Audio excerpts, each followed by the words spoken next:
Hi, I'm Mary. And I'm Katie, and this is The Housewife Did It. True Crime Edition. If you are a fan of our show, we would love for you to share it with your loved ones. Leave us a review on anywhere you get your podcasts and follow us or subscribe to our YouTube channel. Yeah. And make the YouTube comments lively. Give us your Yeah, theories. we respond to every single Yeah, one we do.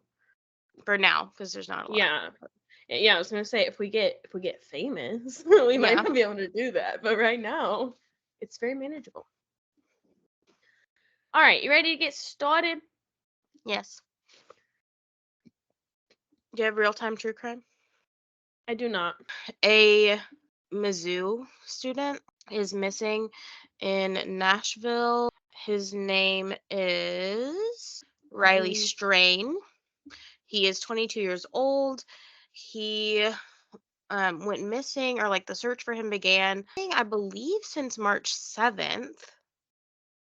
Um, he was last seen, or his phone was last seen around 10 p.m. between James Robertson Parkway and Gay Street, which I thought was in Knoxville. There's Gay Street I everywhere, thought but both of those were in Knoxville. Um, oh, probably. but it was near Top Golf, um, but also near the Cumberland River. So they've been searching for him for about a week, I guess, um, and have not really had much luck or like serious updates. But if you know anything about Riley Strain, or you've seen him, or you saw him and know where he might be, call police in Nashville because his family is very desperately looking for him. Yeah. Unfortunately, it sounds like the Christopher Jenkins case. Hmm. Um, so. Yeah, last week was most college campuses spring break. Mhm.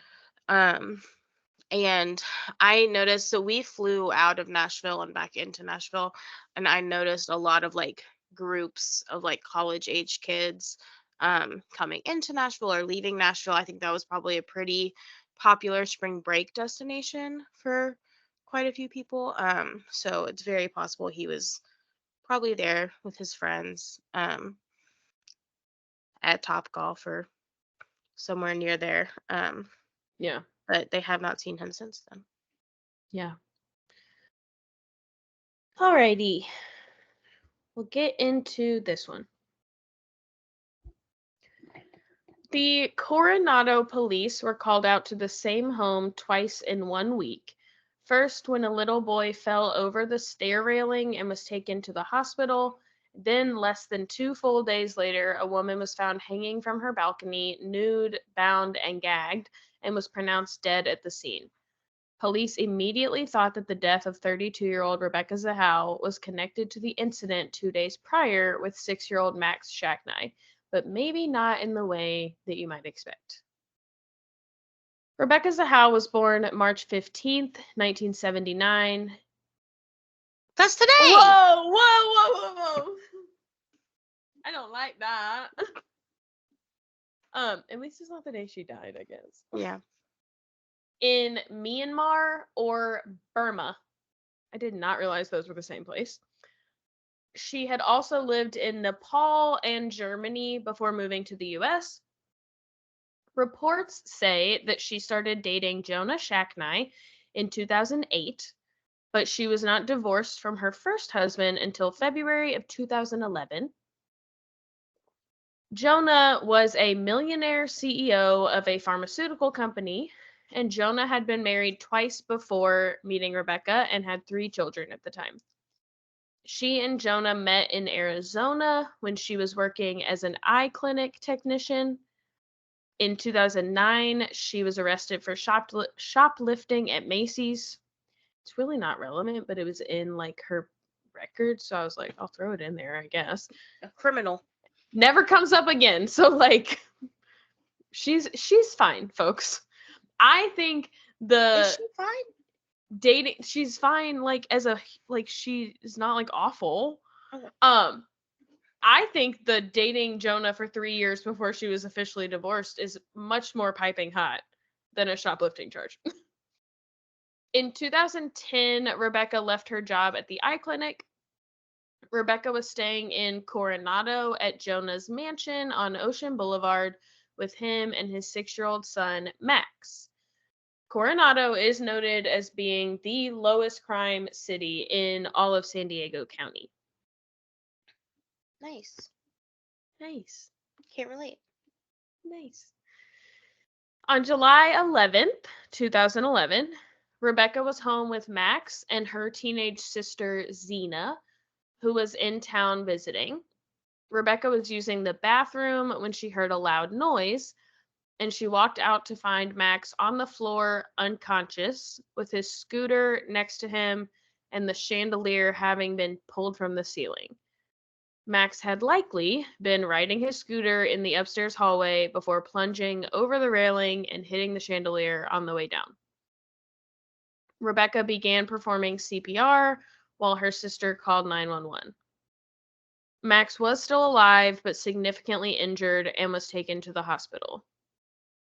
The police and a therapist, they said, probably like a mental health liaison of like some sort, or like a victim's advocate, like I don't know, social worker probably. The police and a therapist came to the home after Max's fall, and they reported that Rebecca was anxious and making phone calls. She seemed future oriented and aware of what needed to be taken care of. According to all involved and confirmed by her text messages, Rebecca was picking up family from the airport to come in and support Jonah and Max while Max was in the hospital. She dropped her sister Zena off to go back home and picked up Jonah's brother, Adam, who had come in from his home of Memphis, Tennessee.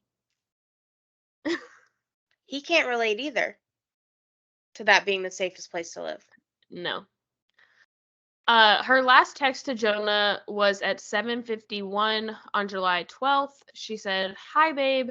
Left you Max's little monkey at the main lobby. Thought you might want to keep it in your pocket. I love you so much, babe, and Max will make it through. Know both of you are in my heart constantly."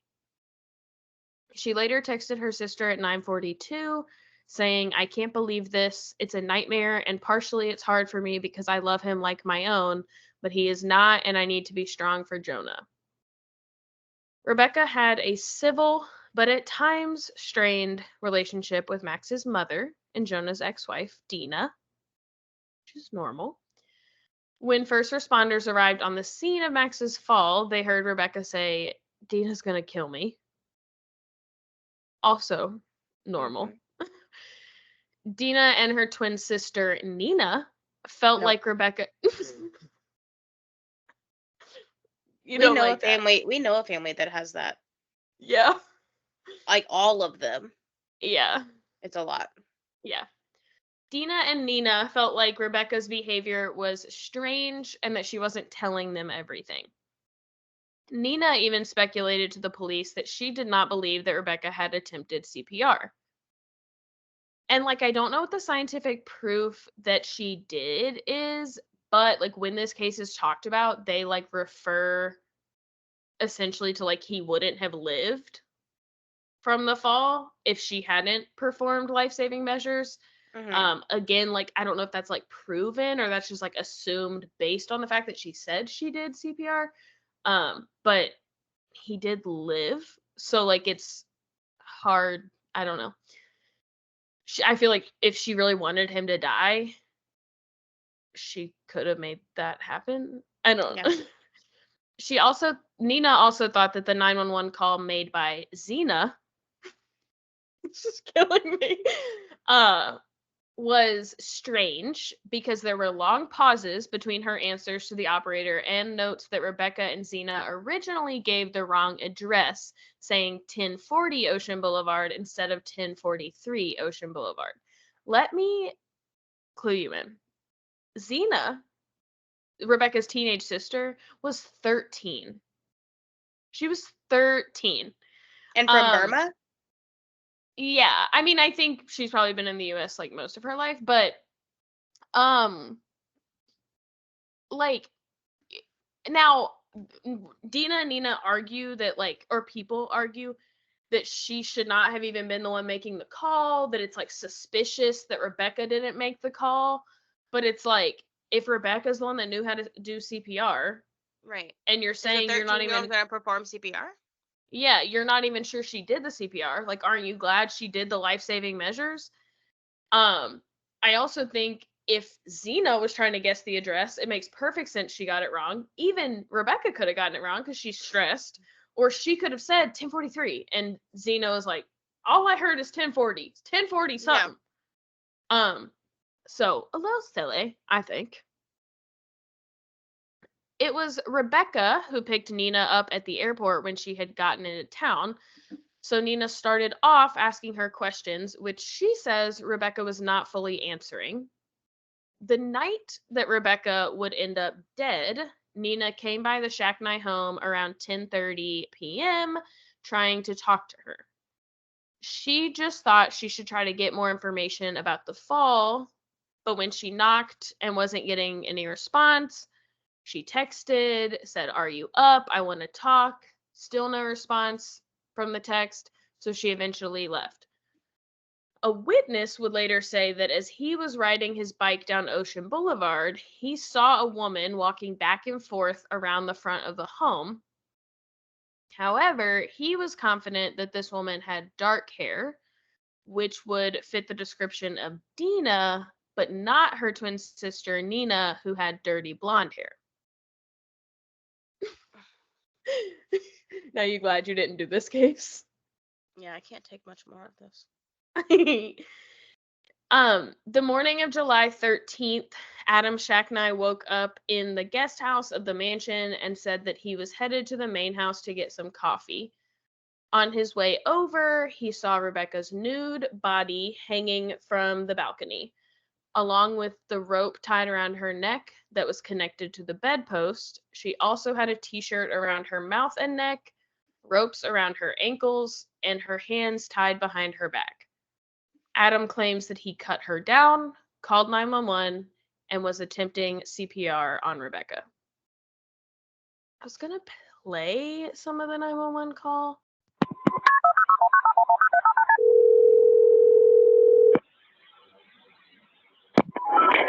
An emergency, what are you reporting? Yeah, I got a girl hung herself in the guest house of, it's on Ocean Boulevard across from the hotel, same place that you came and got the kid yesterday. Okay, sir, what is the address? I'm not sure. 19, I mean, the back house is 1928 something.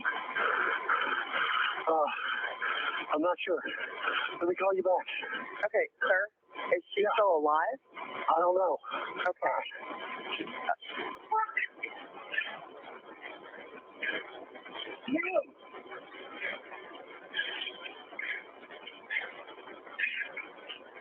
What you did?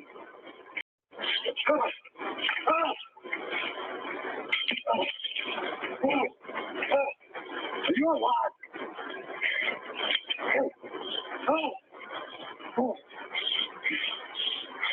No.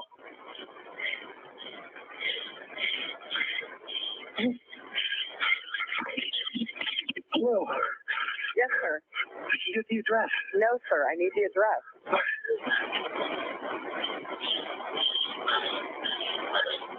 Here's CPR, right? She came here yesterday to pick up a little boy. Okay, sir, I wasn't working yesterday. I don't know what you're talking Check your about. records. Sir, I checked all of the records yesterday. I can't find anything on Ocean Boulevard. Can you tell me what the address is? I'm looking. Just start sending them toward the hotel. Okay, I understand that. I just need the exact address. I can't help you until I have the address.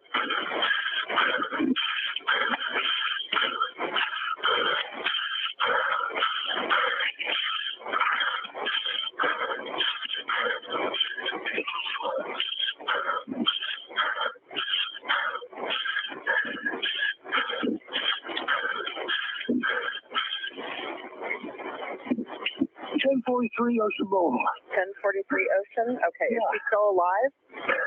I don't think so. Okay, let me get the fire department. Here, Sir, hang on. Let me get the fire department on the phone to help you, okay? Hang on just a minute.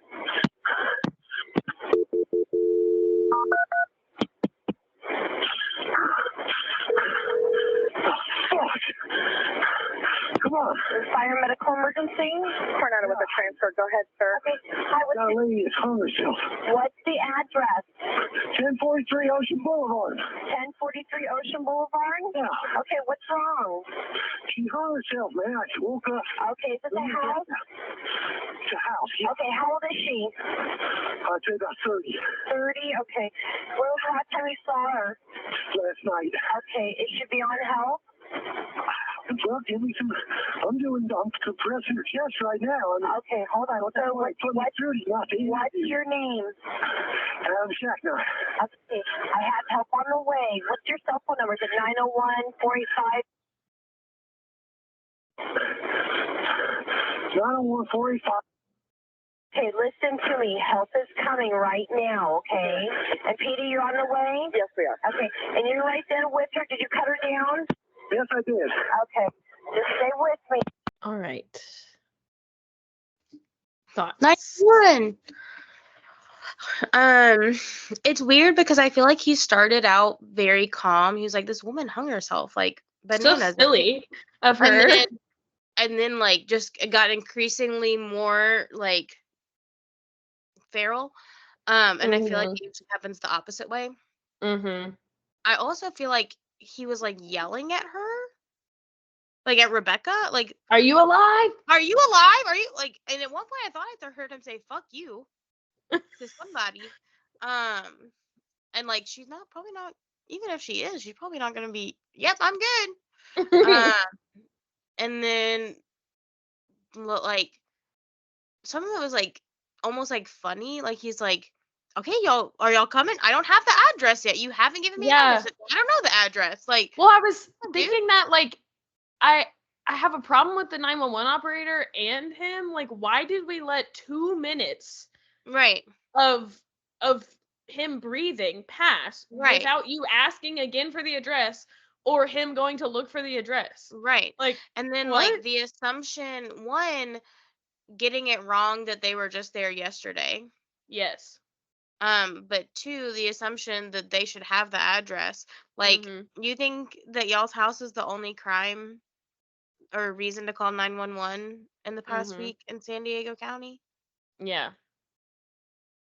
Yeah. That's crazy.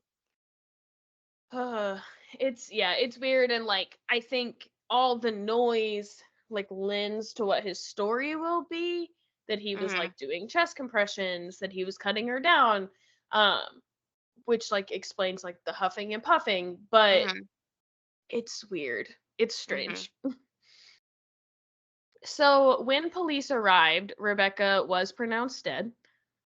Before an autopsy, they could see that she had some face abrasions, tape residue, and blood on her legs, and her feet were dirty. What they would later find is that she had hemorrhages on the side of her head, indicating 4 separate blows to the head, and she did not have any dislocated vertebrae. Many people find this strange and would have expected more damage to the neck of someone who fell 9 to 10 feet. Cold case investigator Paul Holes said this length would be known as a long drop, which usually shows more trauma, such as near decapitation or at least a broken neck or internal decapitation. I love Paul Holes. Yeah? I would trust that man with my life. Yeah.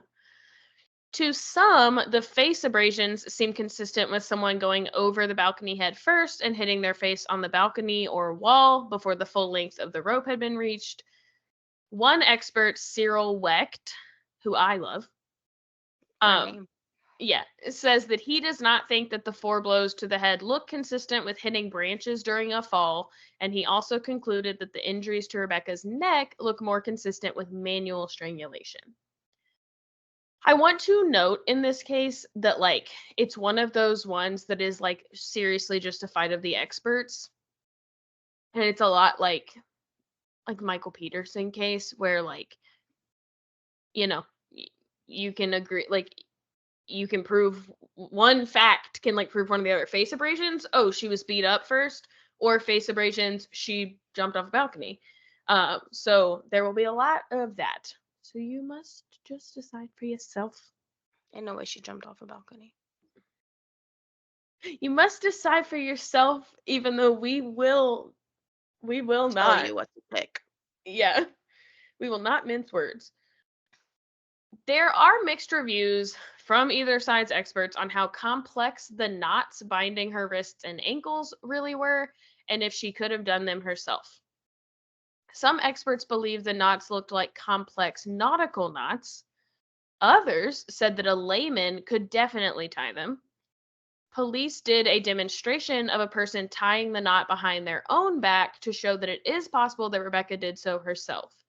However, there was a difference in the police's depiction and Rebecca's binding.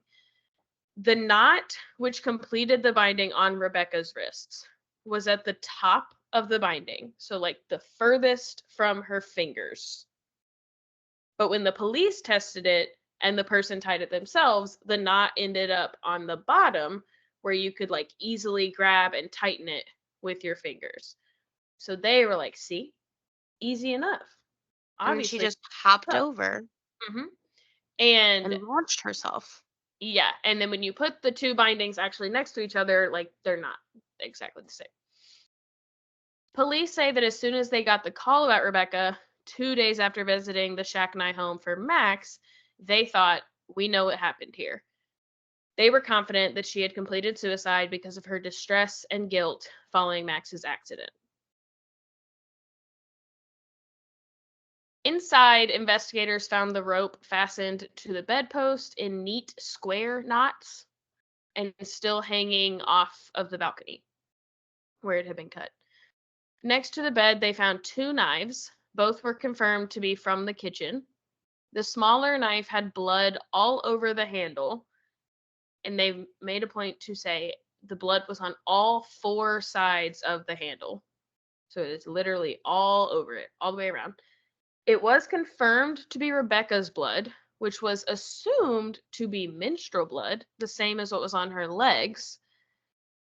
They were able to confirm that Rebecca was menstruating, leading to some other blood droplets at the scene. She didn't have any other major injuries that would contribute large amounts of blood, though she had a rope burn on her finger, which looked to have been bleeding at some point. It is unlikely that this wound got blood around all 4 sides of the knife handle without her purposely rubbing it around on her rope burned finger. But if it is her menstrual blood, then wouldn't that indicate sexual assault? The medical examiner, though, did not find any physical evidence on Rebecca's body of sexual assault, so they ruled it out. Okay. Sure. Yeah.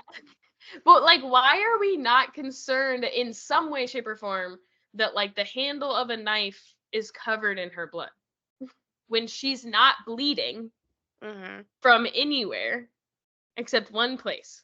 Right. The second and larger knife at the scene did not have any blood on it, but Rebecca's fingerprints were found on the blade. It's reported that this showed a DNA mixture of at least 2 people, but not a good enough sample to determine anyone additional.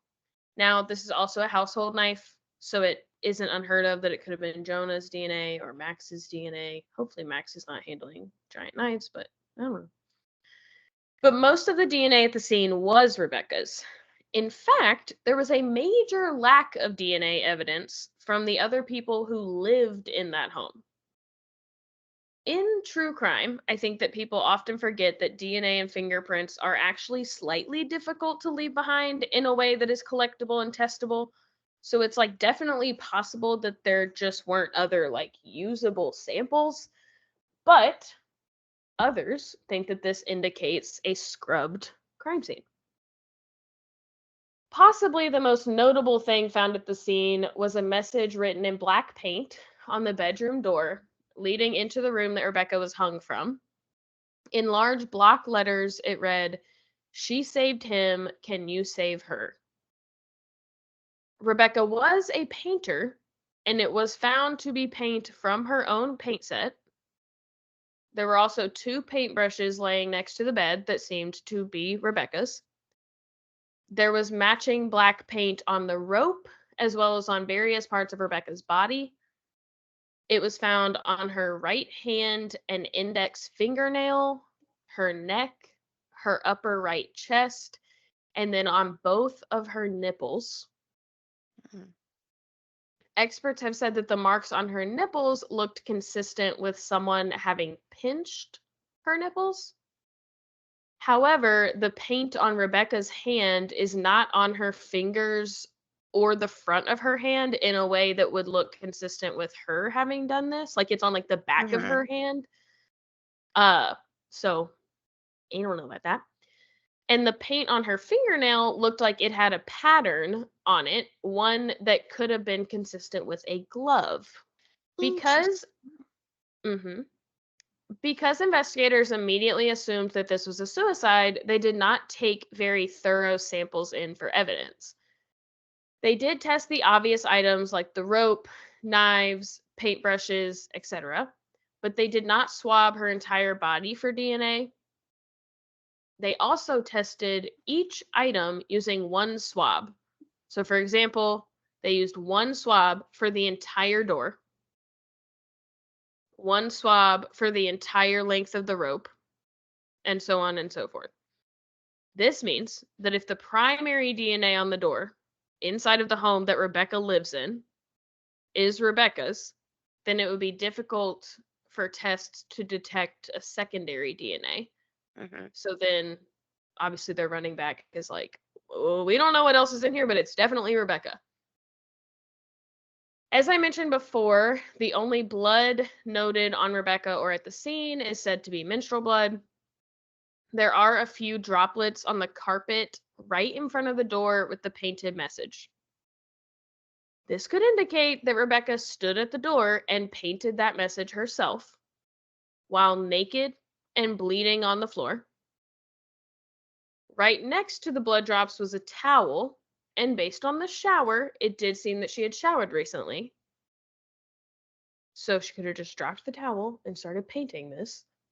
Or it could mean that she walked out in her towel to an unexpected situation, perhaps to a message painted on her door, and she dropped the towel and then stood there for a second looking at the door or a person perhaps. And like my question that is not like would not hold up in court, but just an opinion question for you. What is the likelihood that a woman on her menses just wants to walk around her home naked for an extended period of time, bleeding on her carpet? Right. I mean, I guess if you know you're gonna end your life, you like don't really care, but it like still like seems strange to me. Yeah. Um, I have not had a period in about 7 years, so I don't really know.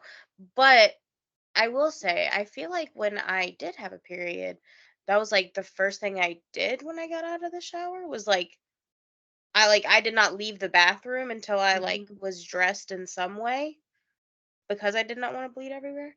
Um, but I also like why it what are the odds that she's painting a message in the third person? Yeah. I'm caught up on the she. Yeah, people do think she wrote it herself, but I don't know, or some people, but I don't know if they think she's like trying to frame someone Mhm. or if they think like that's just like it's like poetic Mhm. to to write it. I don't know. I don't know why she would write it in third person. Also interesting though is that there are no more drops of blood from that spot to the balcony, Mhm. but she's naked when she's found. So she flew. Mhm. On the balcony were 2 footprints, 1 boot impression, and then some toe prints.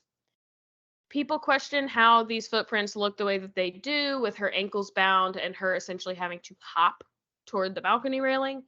I don't know what the physics of that would look like, so I don't know. Also, the obvious question here is, where did the boot impression come from if Rebecca was barefoot? Well, in the true JonBenet Ramsey spirit that this is already giving with their investigative skills, they were able to later match it to one of the police officers' boots. Fucking dumbass. Great. Stop. Why did you do that? The Coronado police, along with the medical examiner, officially ruled this death a suicide. Not undetermined, they said, no, we're confident. A straight up suicide. We're swiping. Rebecca's family vehemently disagrees. To be fair, it is not abnormal for families to have major difficulty with the idea that their loved one would complete suicide. But circumstantially, I too have major difficulty with that idea. Yeah, it just doesn't seem like that's what happened. Mm-mm. In regards to the police's findings, they point to Rebecca's last outgoing call before her death. Police report that it was at 12:50 a.m. to her voicemail, where they say a message had been left claiming that Max's death was imminent. This is especially strange considering that the attending physician had said that at or around the time of Rebecca's death, Max's injury was improving. Obviously, I don't know for sure what was on that voicemail.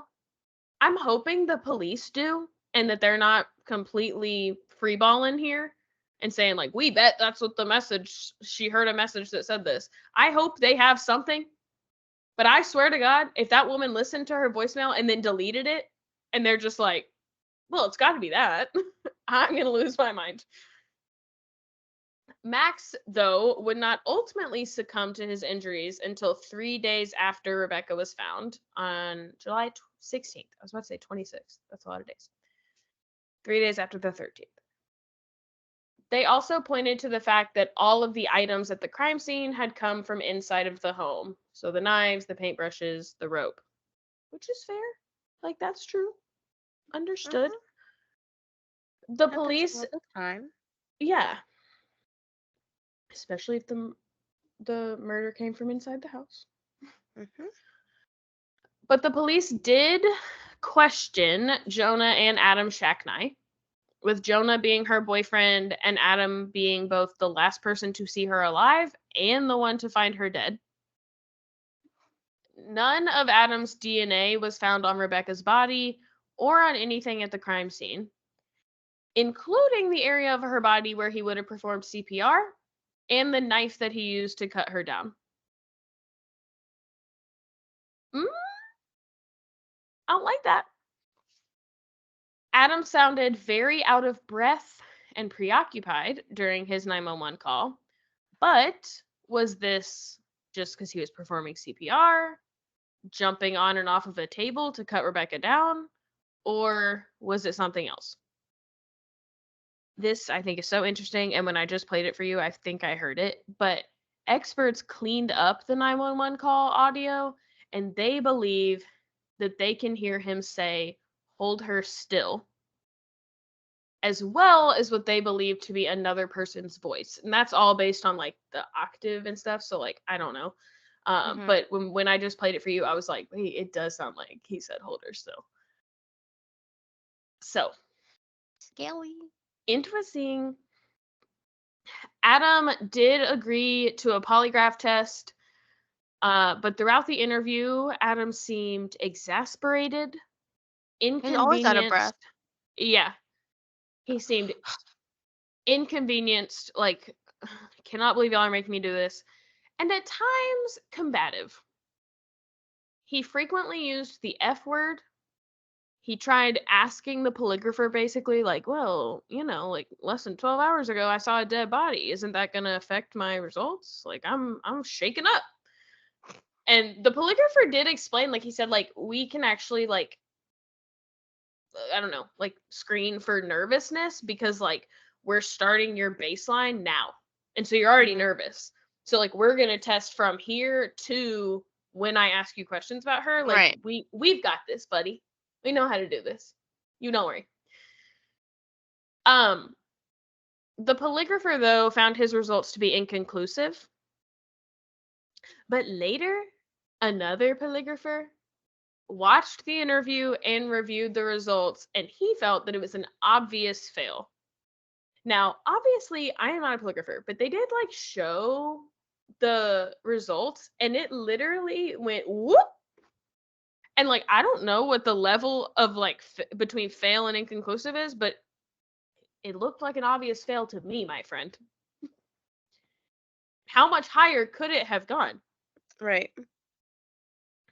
On July 15th, 2 days after Rebecca was found, Jonah participated in a police interview. He said that his ex-wife, Dina, was almost giddy to find out that Rebecca was dead. He told police that she was hounding him with questions and begging him to ask Rebecca what really happened to Max. I had mentioned before that Dina and her sister Nina did not believe that Rebecca was telling them the full truth about Max's fall. And Jonah questioned out loud to the police whether or not Dina could have hired someone to kill Rebecca. But he did not feel, I mean, that's never like a great, I don't know what the word I want, but not a raving review. no. He did not feel that she was physically strong enough to have done it herself. Although I will say, like, look, I don't know, but like I will say, like, looking at them, like Dina seems like I don't know, tall. She seems much bigger than Rebecca. So Rebecca's tiny. she's tiny. I mean, she does like she's got like Miley Cyrus like rippedness, but she's like tiny. So I'm like, between her and her sister, you don't think they could have managed that? I don't know. It is also notable that Jonah had a close relationship with the sheriff and had made requests of the police department just days after his long-term girlfriend's death to make a public statement that he was not a suspect.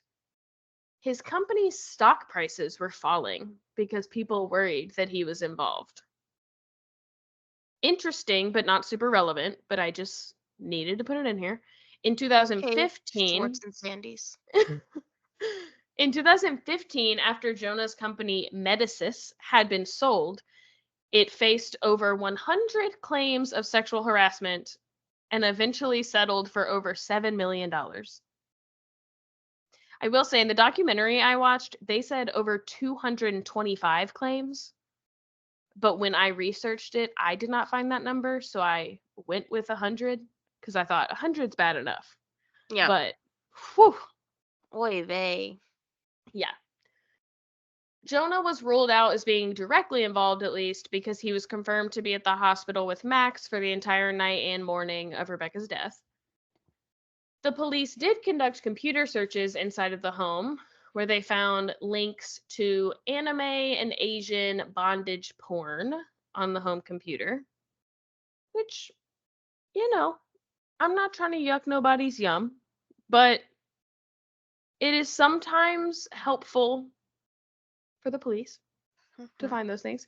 And you know, we got to pay attention to the circumstances and the bondage Of an Asian woman. One witness, a woman who lived 2 houses down, says that she heard a woman screaming around 11:30 p.m. saying, "Help me, help me." When asked why she did not call the police, I'm not trying to drag you, lady, but why did you not call the police? She said that the screaming stopped, so she thought things were okay. Okay. Fair, or I things have have become to say, even more unokay. there have been several times where I'll hear like one scream. Not Like, it's help like, me. no, yeah, like I hear a scream and I'm like, and then nothing else happens and I'm like, oh, okay, never mind. Yeah. I don't know, man. Maybe not, but if I heard help me, Yeah. Right. and then nothing, I'm like, I'm just gonna Just in case. welfare check this. Especially if they're that close. Yeah. Or just walk outside. I don't know. Ow. Investigators claim that they have, quote, confirmed that the screams did not come from the Shacknai residence. But I don't know how they confirmed that. Yeah. They did not tell us. Thank you. An expert on Asian honor suicides said that it is common in Asian cultures, which he describes as shame-centered cultures, his words, not mine, Okay. to believe it is common for them to believe that suicide can bring back honor to you and your family after you have, quote, lost face. But he points out that being nude would bring much more dishonor. Yeah. And so he cannot understand, in this context, why Rebecca Zahau would have taken her own clothes off. Yeah. People also do sometimes bind their hands during suicide to avoid attempts at self-rescue. I'm not sure about binding their ankles, putting a gag in their mouth, and disrobing. Mhm. The jury's still out on that one. I don't know. I think like the more I think about the nakedness, like I was like, oh, whoever did this like wanted to humiliate her or whatever. But it's also like, or she came out of the shower and she was naked and you heard her and you can't sit there and put clothes on her because that's Right. more stuff you've touched. And so it's like, I'll just do it the way she is, you know? Yeah. And I almost think that like her being in her menses would be like worse evidence wise, right? Mhm. For you, but I don't know. Apparently not.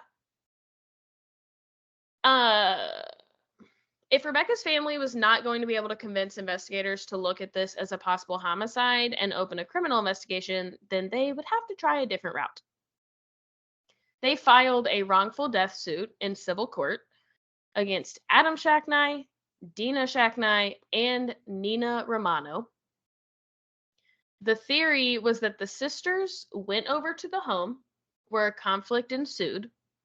While Adam was asleep in the guest house, he likely would have woken and then become involved in the incident. Later, though, footage was released from the Children's Hospital showing that Dina Shacknai was coming in and out every 20 to 30 minutes throughout the night and could not have been at the Shacknai residence. They also reviewed Nina's phone records, which indicate that she was at her sister's house all night. Of course, other than the time that she admits she was at the Shacknai house to try to talk to Rebecca. The Zahau's attorney held a press conference removing the sisters from the suit and publicly apologizing to them. But the family continued with the case against Adam Shacknai. I don't know, man. This man is strange. One expert in the case said that they believed the paint writing to be consistent with Adam's handwriting and inconsistent with Rebecca's. To play devil's advocate, though, I'm not really sure how much painted block letters for which I'm having to Right. stand to write would actually resemble my handwriting. I like my painting handwriting, like It's not block like, letters, is yeah. very different from my everyday handwriting. And they say that like handwriting experts are able to tell those things, that there's like little things you do. But I'm like, I don't know. It's like, whatever.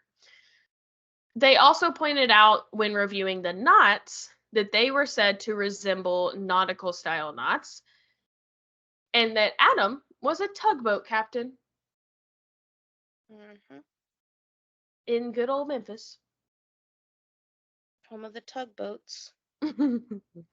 He captains the Mississippi Queen, probably, folks.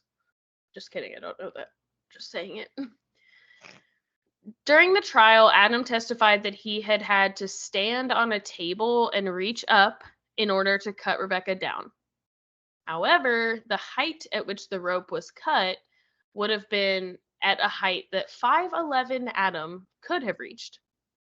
In fact, if he had been on a table, the table that he says he was on, that was at the scene, he would have been cutting below his shoulder, not reaching upward. The court records read this. Okay, I love this part. Let me start over. The court records read, quote, "This miscalculation by Adam Shacknai was apparently caused by the cut end of the rope retracting up higher when Rebecca's weight had been removed, so that when Adam came upon the body the morning of July 13th, 2011, the cut end of the rope was about 118 inches off the ground. Cutting the rope at that height would have required Adam to stand on a table and reach above his head.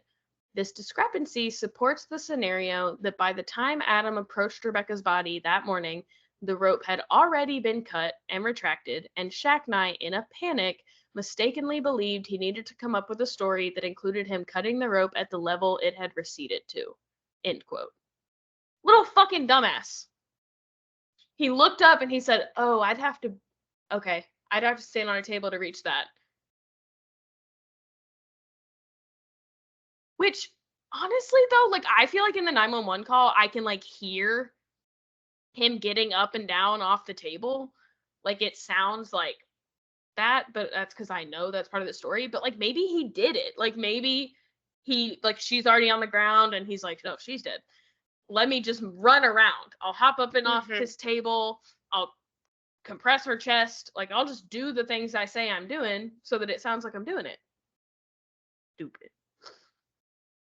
Adam's team brought forth evidence of Rebecca's state of mind at the time of her death. In her notes app in her phone, read, quote, "I find myself not being able to sleep for the first time in my entire life.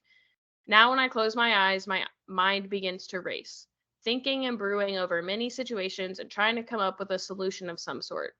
If I'm not thinking, I'm crying." End quote. Another just said, quote, "No amount of money is worth what I'm going through." End quote. In this one, she was writing about her relationship with Dina Shacknai, her boyfriend's ex-wife. She wrote that people might think she's only with Jonah for money, but money would not have been enough to stick around through the things that she has, basically with Dina. While these things are pointed to in an effort to show that Rebecca was unhappy and even suicidal, they were written weeks or even months before Max's fall and her death. And if you're saying that what made her complete suicide is just this overwhelming guilt of Max's death, then you don't need to establish prior suicidal ideation. Right. Like, that's not what you're arguing. It just feels like they're going for, like, the overkill, for lack of a better word, of, like, see, like, there's all these reasons to believe she would do this, and it's like, someone crying does not, like, a suicidal person make. Right. And also, like, Dina Shacknai does not sound like the loveliest ex-wife to deal with, you know? Despite this, 9 out of 12 jurors in the case did hold Adam Shacknai liable for the wrongful death of Rebecca Zahau. In a civil case, the jury is only determining if the event is more likely than not to have occurred. It does not need to be beyond a reasonable doubt, and they do not need to have a unanimous jury decision. Probably because they're not sending anybody to jail. Adam was ordered to pay $5.2 million in damages, but would end up paying about $600,000. He don't got that money his brother got. He's a tugboat captain. Adam Shacknai still maintains his innocence. 2 weeks after the verdict and coming up on a new election, the sheriff agreed to take a second look at the case. This was in April of 2018, and by the end of November of 2018, they announced that the case had been reviewed and they were sticking with their original opinion that it was a suicide. Crazy. That's crazy. Also, like, when you say, like, a second look at the case, like, do you realize that doesn't typically mean we're gonna look again at the same evidence we already have? Right. It means you're gonna, like, start over. You're going I to just re-interview people. Also, why would you stop it literally right after the election takes place? Like, that's, come on now. Like, I just like, am I missing something? Like how are so many of y'all being like, yeah, she killed herself? Like, yeah. there's literally no ounce of thought in my brain that Yeah. leads me to believe that that happened. If you gave me like the crime scene, take her body out of it. Yeah, maybe. It's all her stuff. Although, see, I don't know because you got that knife. But it's like 4 blows to her head, bound.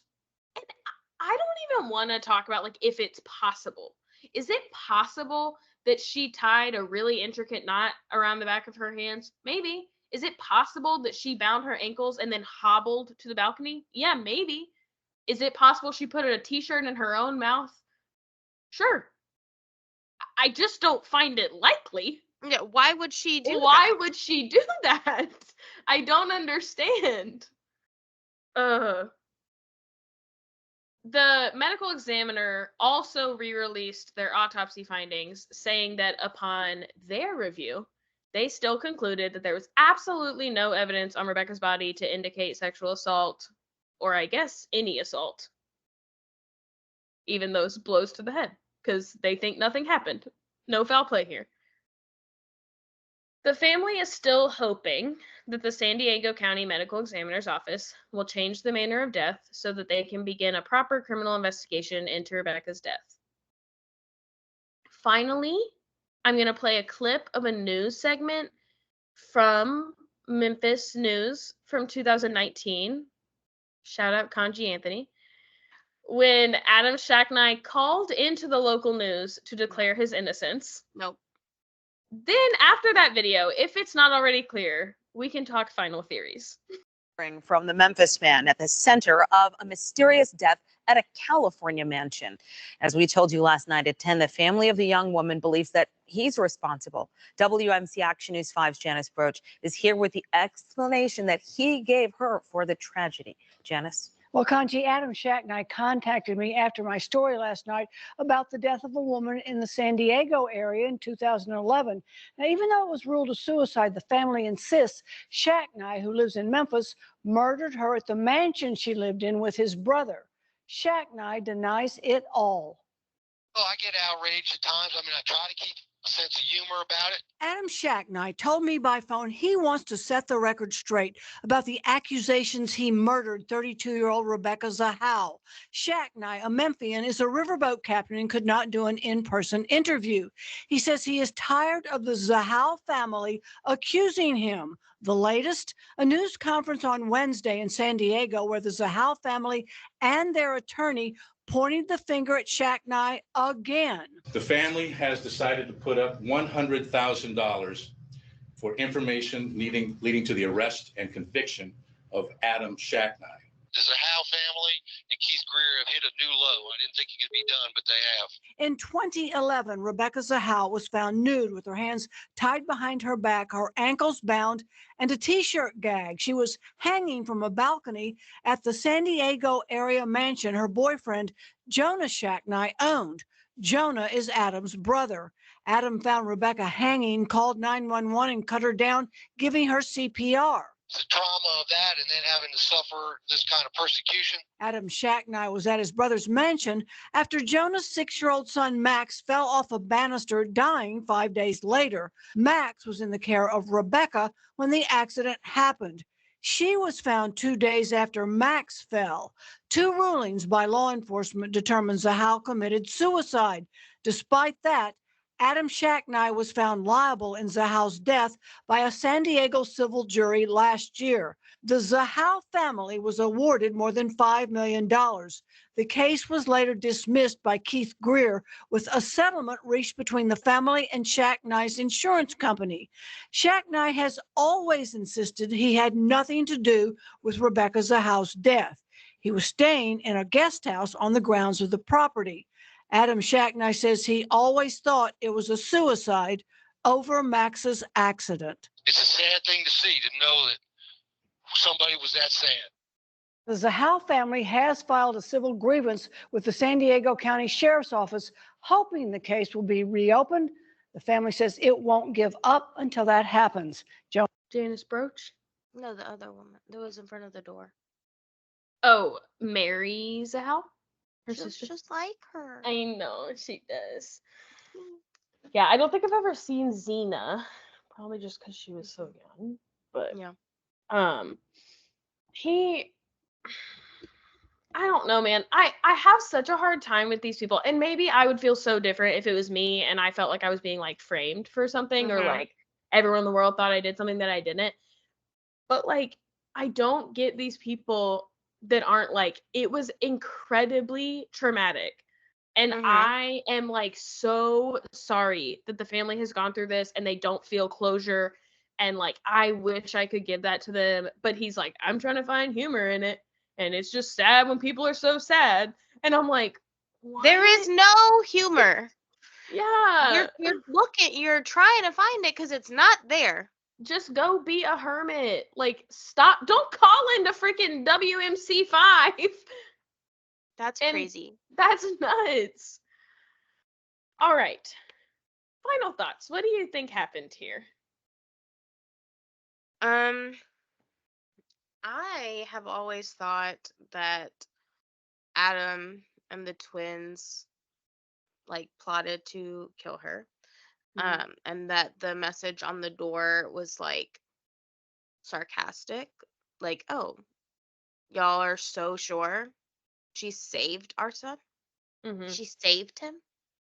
Mm-hmm. And that that's just what I've always thought. Yeah. I feel like I find it hard to believe that Adam did this alone. Mhm. At least alone in that like someone didn't put the idea in his head. Right. Like maybe he is like he's kind of stupid. Simple. And He's simple. so maybe someone just said like, dude, I could kill her. And he was like, I'll do it. But I feel like yes, there's like more. Maybe Dina wasn't there. But he like came home with her from the hospital that night. Mhm. He says like she went to the main house. She obviously didn't want to talk anymore. Like I just like find it hard. Like I do think it was mostly him.